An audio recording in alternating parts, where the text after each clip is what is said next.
Hey guys, NTPC পৰা requirement কাৰণে notification আহিছে যদি আপুনি ভাবি আছে NTPC ত আপুনি আপোনাৰ নিজৰ career ষ্টাৰ্ট কৰিব তেতিয়াহলে আপুনি এইটো ভিডিও কমপ্লিট চেক কৰিব পাৰে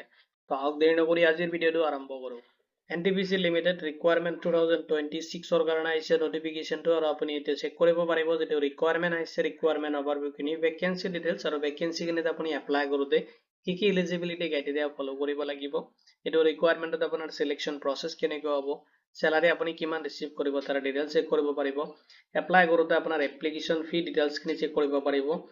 কেনেকৈ আপুনি এপ্লাই কৰিব লগতে আপোনাৰ ইম্পৰ্টেন্ট ডেটছ খিনি কেতিয়াৰ পৰা এপ্লাই ষ্টাৰ্ট হ'ব কেতিয়ালৈকে লাষ্ট এপ্লাই কৰিব পাৰিব ইম্পৰ্টেন্ট লিংক আপুনি ক'ত আৰু কেনেকৈ ৰিসিভ কৰিব ইম্পৰ্টেন্ট নোট আৰু মই প্ৰভাইড কৰিম এইটো ভিডিওত আপুনি ইয়াৰ কমপ্লিট ডিটেইলছ চেক কৰিব পাৰিব যদি এইটো ৰিকুৱাৰমেন্ট ৰিলেটেড কোনো ধৰণৰ কোৱেশ্চন থাকে আপুনি ভিডিওটোৰ কমেন্ট সেকশনত কমেন্ট কৰি দিব উইদিন 48 আৱাৰ্ছৰ ভিতৰত আপুনি জব এলাইডেস্কি টিমৰ পৰা ৰেসপন্স পাব এতিয়া চাই লওক ৰিকুৱাৰমেন্ট ওভাৰভিউ খিনি organisation name national thermal power corporation লিমিটেডৰ পৰা আহিছে নোটিফিকেশনটো শৰ্ট ফৰ্ম NTPC আৰু পোষ্ট নেমটো দি আছে ইঞ্জিনিয়াৰিং এক্সিকিউটিভ ট্ৰেইনি পোষ্টত আপুনি এপ্লাই কৰিব পাৰিব টোটেল পোষ্ট দি আছে আপুনি এপ্লাই কৰিব পাৰিব 515 পোষ্টৰ কাৰণে আহিছে নোটিফিকেশন জব টাইপ যেটো হয় এটা আপোনাৰ সেন্ট্ৰেল গভৰ্ণমেন্ট জব হয় এপ্লিকেশন যেটো মোড দি আছে আপুনি এপ্লিকেশনটো অনলাইনত কৰিব লাগিব কেনেকৈ আপুনি অনলাইনত এপ্লাই কৰিব পাৰিব তাৰ বেসিক ডিটেইলছ মই আপোনাক এটা প্ৰভাইড কৰিম অফিচিয়েল ওয়েবসাইটত আপুনি ভিজিট কৰিব পাৰে যেটো লিংক মই ভিডিওৰ ডেসক্ৰিপচনত প্ৰভাইড কৰি দিম আপুনি যিকোনো ব্ৰাউজাৰ যাই যিকোনো যদি আপুনি NTPC সাৰ্চ কৰে দেন আপুনি ভিজিট কৰিব পাৰিব এতিয়া চাই লওক ভ্যাকেন্সি ডিটেইলছ খিনি আৰু ভ্যাকেন্সি সমূহ ডিসিপ্লিন ওয়াইজ ডিভাইড কৰি দি আছে ইলেক্ট্ৰিকেলৰ কাৰণে দি আছে আপুনি এপ্লাই কৰিব পাৰিব 165 পোষ্টৰ কাৰণে আহিছে নোটিফিকেশন মেকানিকেলৰ কাৰণে দি আছে 210 পোষ্টত আপুনি এপ্লাই কৰিব পাৰিব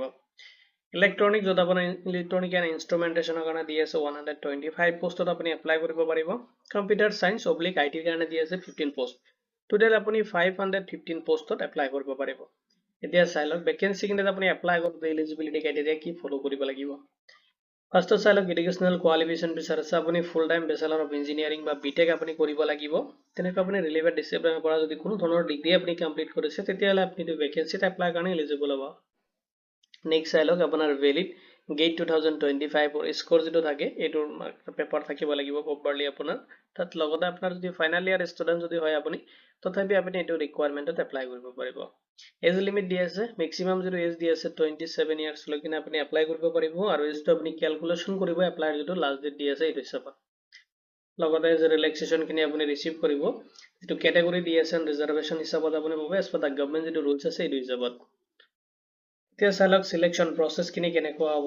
তেটো ৰিকুৱাৰমেন্টত সিলেকশন কৰিবলৈ আপোনাৰ কেৱল প্ৰসেস ফলো কৰিব লাগিব ফাৰ্স্টত চাওক গেট 2025 ৰ যদি স্কোৰ আছে ইয়াৰ ওপৰত বেস কৰি কিনে আপোনাক শৰ্টলিস্টেড কৰা হ'ব নেক্সট আপোনাৰ ডকুমেন্টস ভেৰিফিকেশন হ'ব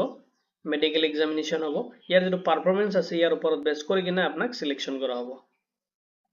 এতিয়া চাই লওক স্যালাৰি ডিটেইলছ খিনি আপুনি স্যালাৰি কিমান ৰিসিভ কৰিব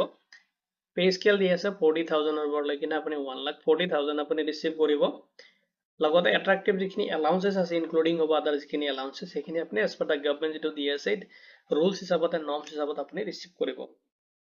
লগতে আপুনি এক্সেলেন্ট এটা কেৰিয়াৰ গ্ৰোথৰ অপৰচুনিটি পাব NTPC ত আপুনি এতিয়া চালক এপ্লিকেশন ফি তো general and OBC and EWS ক্যান্ডিডেটৰ কাৰণে 500 দি আছে এপ্লিকেশন ফি আপুনি পেমেন্ট কৰিব লাগিব SC ST PWBD female candidate বা সাৰ্ভিসম্যান হলা আপুনি এপ্লাই কৰোতে কোনো ধৰণৰ এপ্লিকেশন ফি পেমেন্ট কৰিব নালাগে পেমেন্ট যেটো মোড হয় আপুনি অনলাইনত কৰিব লাগিব যত আপুনি debit card credit card net banking বা UPI থ্ৰু আপোনাৰ পেমেন্ট খিনি আপুনি কমপ্লিট কৰিব পাৰিব এতিয়া চাই লওক কেনেকৈ আপুনি এপ্লাই কৰিব এপ্লাই যেটো প্ৰসেস ফাৰ্স্টত আপুনি ভিজিট কৰিব লাগিব NTPC ৰ যেটো অফিচিয়েল ওয়েবসাইট আছে যিকোনো ব্ৰাউজাৰত যাই কিনে ntpc.co.in সাৰ্চ কৰিলে আপুনি NTPC ৰ অফিচিয়েল ওয়েবসাইটত ভিজিট কৰিব পাৰিব নেক্সট আপুনি যাব ৰিকুৱাৰমেন্ট সেকশনত এন্ড কেৰিয়াৰ যেটো অপচন দি আছে তাতে ভিজিট কৰিব আৰু তাতে চাব আপুনি ইঞ্জিনিয়াৰিং এক্সিকিউটিভ ট্ৰেইনি ৰিকুৱাৰমেন্ট 2026 ৰ কাৰণে যেটো নোটিফিকেশন আছে তাতে ক্লিক কৰি দিব নেক্সট আপুনি চাব তাতে অনলাইন ৰেজিষ্ট্ৰেচন পৰ্টেলটো খুলি যাব আৰু তাতে আপোনাৰ ফাৰ্স্ট টাইম ভিজিট কৰি আছে যদি আপুনি ৰেজিষ্ট্ৰেচন খিনি কমপ্লিট কৰিব নেক্সট আপোনাৰ এপ্লিকেশন ফৰ্মটো আপুনি কেয়াৰফুলি ফিল আপ কৰিব লাগিব আপলোড কৰিব আপুনি ৰিকুৱাৰমেন্ট ডকুমেন্টস লগতে আপুনি পেমেন্ট কৰিব লাগিব যেটো এপ্লিকেশন ফি ক্যাটাগৰি ওয়াইজ দিয়া আছে নেক্সট ফৰ্মটো সাবমিট কৰিব যে ফিচাৰ ৰেফাৰেন্সৰ কাৰণে আপোনাৰ এপ্লিকেশন ফৰ্মটো আপুনি প্ৰিন্ট আউট ৰাখিব এতিয়া চালক ইম্পৰ্টেন্ট ডেটছ খিনি অনলাইন এপ্লিকেশন 11 ফেব্ৰুৱাৰী 2026 ৰ পৰা ষ্টাৰ্ট হৈছে আৰু লাষ্ট আপুনি 25 ফেব্ৰুৱাৰী 2026 লৈকে এপ্লাই কৰিব পাৰিব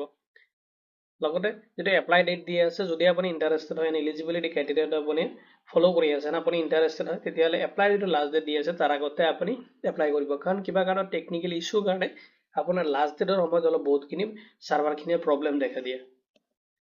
ইম্পৰ্টেন্স লিংকখিনি আপুনি এই ভিডিওৰ ডেসক্ৰিপচন চেক কৰিলে পাই যাব লগতে আপুনি জব এলাৰ্ট এসকে পোৰ্টালত যদি ভিজিট কৰে তাতো সিস্টেমেটিক ডিটেইলছ লগতে আপুনি ইম্পৰ্টেন্স লিংকখিনি চেক কৰিব পাৰিব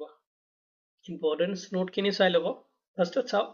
আপুনি ভ্যালিড গেট স্কোৰ যেখিনি পেপাৰ প্ৰপাৰলি আছে পেপাৰখিনি আপুনি ৰেডি কৰিব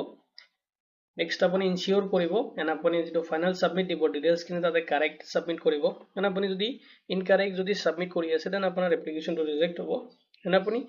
সাবমিট কৰাৰ পিছত এটা এক্নলেজমেন্ট এন্ড পেমেন্ট ৰিসিপ্ট আপুনি সেফলি আপোনাৰ তাত এটা প্ৰিন্ট আউট ৰাখিব লগতে আপুনি এপ্লাই কৰাৰ আগতে অফিচিয়েল যেটো নোটিফিকেশন আছে কেয়াৰফুলি এবাৰ চেক কৰি ল'ব তাৰ পিছত আপুনি এপ্লাই কৰিব এনটিপিসিৰ যেটো অফিচিয়েল ওয়েবসাইট আছে যদি আপুনি ইন্টাৰেস্টেড হয় তাতে আপুনি ৰেগুলাৰলি ভিজিট কৰিব যদি এটো ৰিকোয়াৰমেন্ট ৰিলেটেড কোনো ধৰণৰ মডিফিকেশন বা কোনো আপডেট আহে দেন আপুনি তাতে চেক কৰিব পাৰিব এটো ৰিকোয়াৰমেন্ট ৰিলেটেড কোনো ধৰণৰ কোৱেশ্চন থাকিলে